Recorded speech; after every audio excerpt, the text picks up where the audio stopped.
Permanent hair removal at Anos. Flat 25% off. Call 970-389919.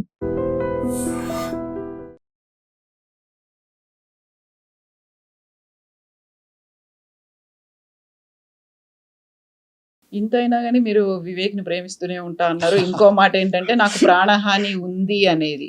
అంత తీవ్ర స్థాయిలో థ్రెట్ ఉందా మీకు? అంటే వాస్తవానికి ఆ రోజు ఆయన ప్లాన్ చేసింది ఏంటంటే 17th రోజు నాకు తర్వాత తెలిసింది జైల్లో ఉన్నప్పుడు మా మీద దాడి చేయించాలని ఆయన అంతమందిని పిలిపించిండట. అంత అవసరం లేదు కదా. నా మీద దాడి చేయించి మా క్యాడర్ మీద దాడి చేయించి సాధించేది ఏంది? ఓకే. సో మిమ్మల్ని కలిసిన తర్వాత కేటీఆర్ అన్నటువంటి ఒక మాట బయటికి వచ్చాక మీరు జైల్లో కలిసిన తర్వాత గుర్తుపెట్టుకో రేవంత్, మళ్ళీ నిన్ను చిప్పకూడు తినే సమయం ఖచ్చితంగా వస్తుంది అనేటువంటి ఒక మాట అన్నారు రేవంత్ని కేటీఆర్. అంటే మా నాయకునికి నన్ను చూస్తే బాగా అనిపిస్తుంది కదా లోపల. అన్యాయంగా నిజంగా నేనే తప్పు చేసి జైలుకి పోతే వేరు, సంబంధం లేదు కదా ఆడ.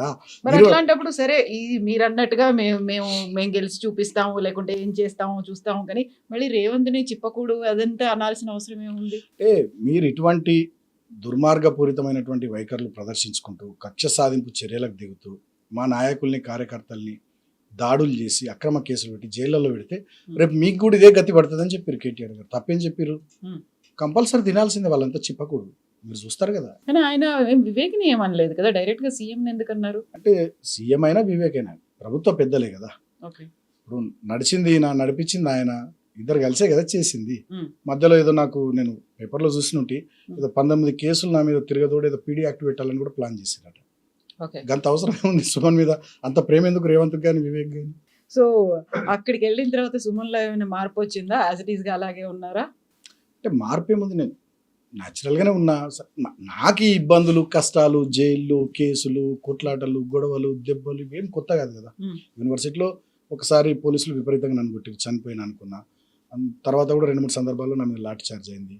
తర్వాత నన్ను చాలా సందర్భాల్లో జైళ్ళలో పెట్టిర్రు. 100 కేసులు, మోర్ దాన్ 226 కేసెస్ నా మీద పెట్టిర్రు. నన్ను ఉంచని పోలీస్ స్టేషనే లేదు హైదరాబాద్లో. చివరికి అసెంబ్లీ ముందర ఉండే CCS డార్క్ సెల్లో కూడా నన్ను 2 days పెట్టిర్రు. చిన్న ఉంటుంది డార్క్ సెల్, ఇంతంతే ఉంటుంది చాలా.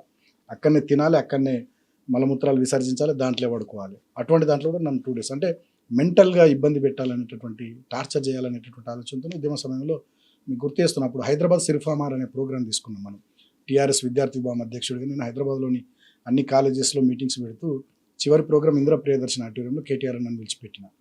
సో దానికి కొంచెం ముందుగా హైదరాబాద్ సిరిఫామార్ అనే ప్రోగ్రామ్ తీసుకోవడానికి కొంచెం ముందుగా అట్లా కూడా టార్గెట్ చేసి నన్ను డార్క్ సెల్లో పెట్టారు. ఏమైంది, నేను వీటికి నేను భయపడను. నేను ఇప్పుడు కూడా నేనేమంటున్నా, ఇంకా 2-3 సార్లు ఇంకా 2 నెలల టైం ఉంది, ఇంకా 2-3 సార్లు పంపిస్తారు కావచ్చు జైలుకు. నేను మెంటల్గా ప్రిపేర్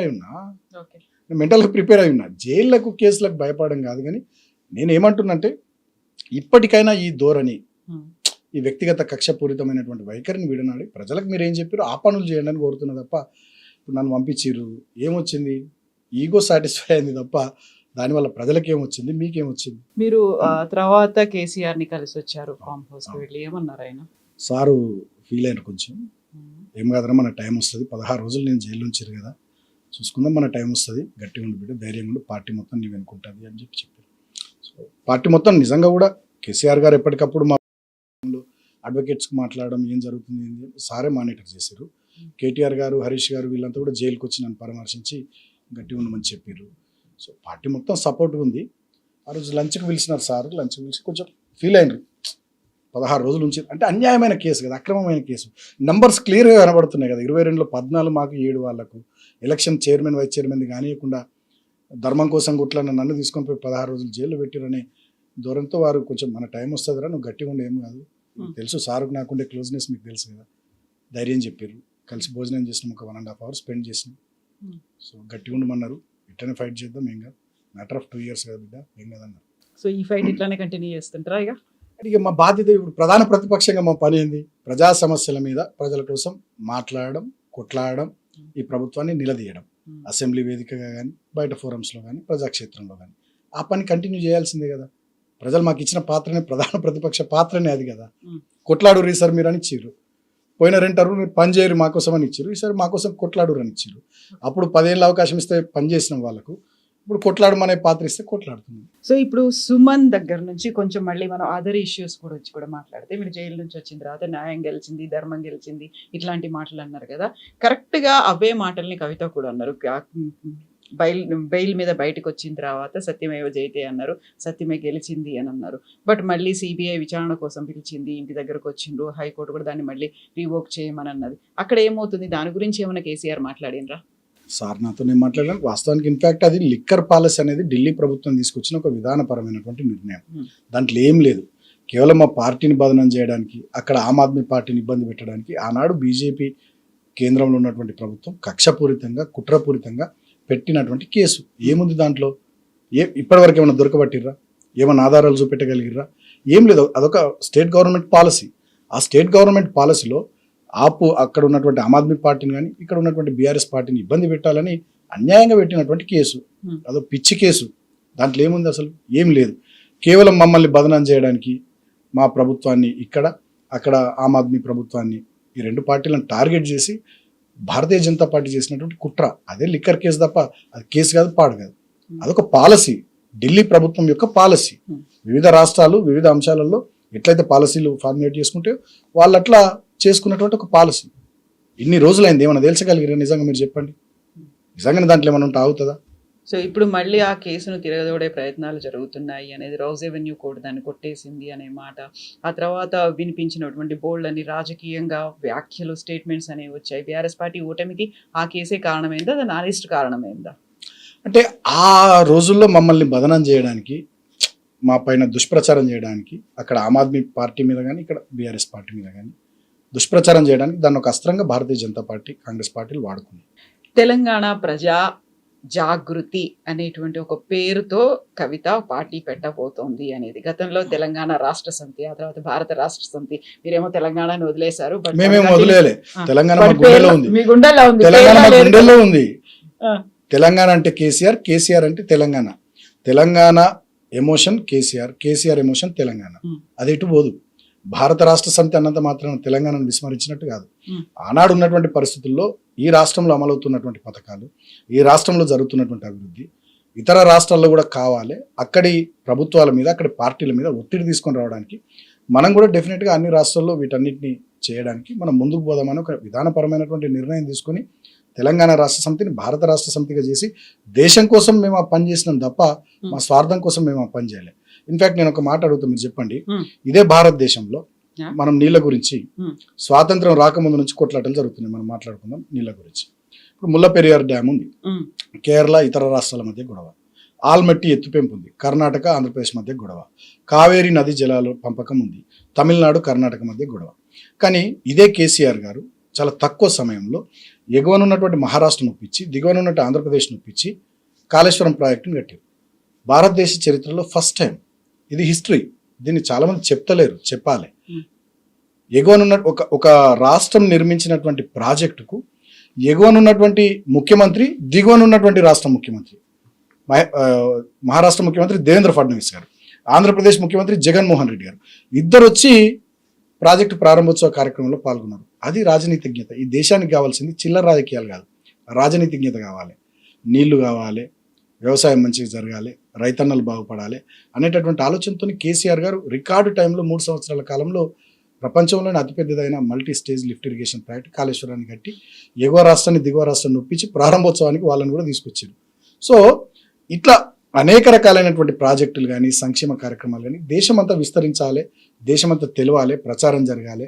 అక్కడ మనం ఏదో అధికారంలోకి వస్తామని కాదు, అక్కడ మనకు 4 సీట్లు వస్తాయని కాదు. భారత రాష్ట్ర సమితి పేరు మీద ఇతర రాష్ట్రాల్లో కూడా ఇక్కడ జరుగుతున్నటువంటి పనిని విస్తృతంగా ప్రచారం చేయడం.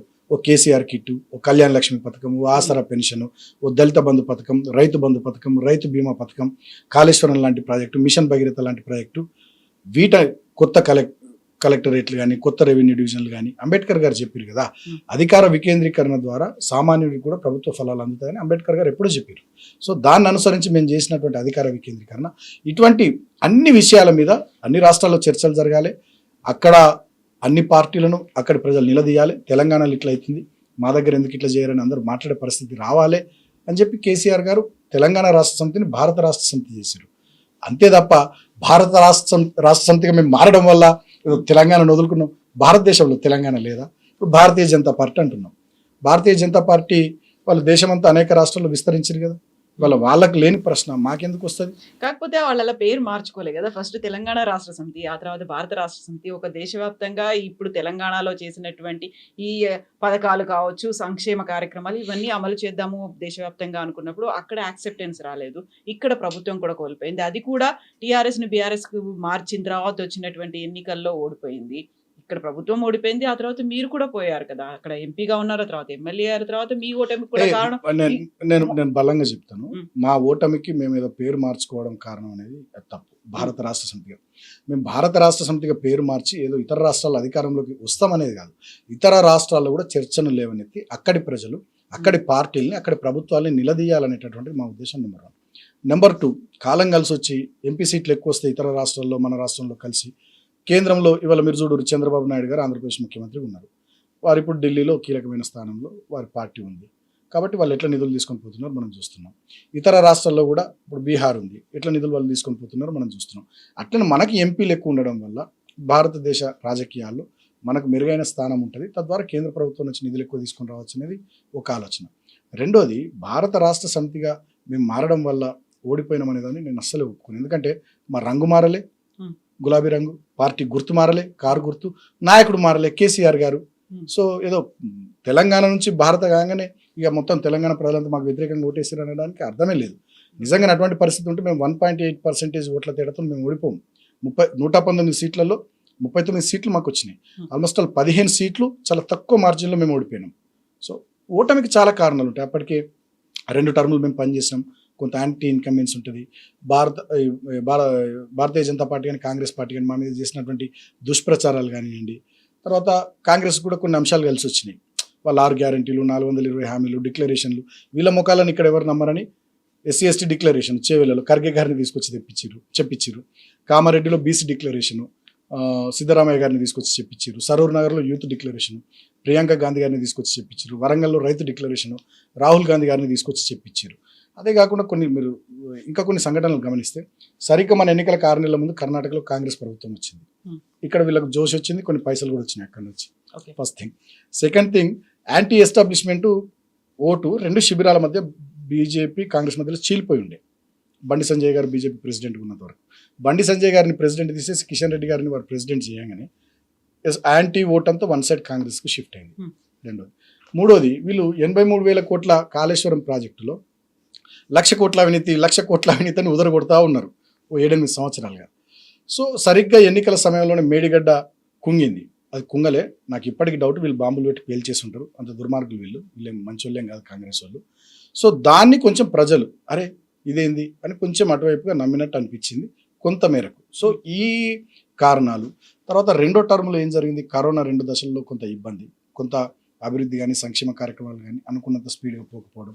కేంద్రంలో ఉన్నటువంటి భారతీయ జనతా పార్టీ 2019లో ఇక్కడ 4 ఎంపీ స్థానాలు గెలవగానే ఇక తెలంగాణలో మనం అధికారంలోకి వచ్చేయచ్చు అనే ఆలోచనతో వాళ్ళు కూడా మమ్మల్ని టార్గెట్ చేయడం, లిక్కర్ కేసు లాంటి దాన్ని పెట్టి మన దుష్ప్రచారం చేయడం, ఇతరత్ర వాళ్ళు కూడా ఫోకస్ చేయడం. సో మా గవర్నమెంట్ని డిస్టెబిలైజ్ చేయాలని ఎమ్మెల్యేల కొనుగోలు కోసం ప్రయత్నాలు చేయడం, ఇట్లా మాకు నిధులు సమయానికి ఇవ్వకపోవడం, అనేక రకాలైనటువంటి ఇబ్బందులు, ఇవన్నీ కలిసి మా ప్రభుత్వం మేము పోవడానికి కారణమైంది తప్ప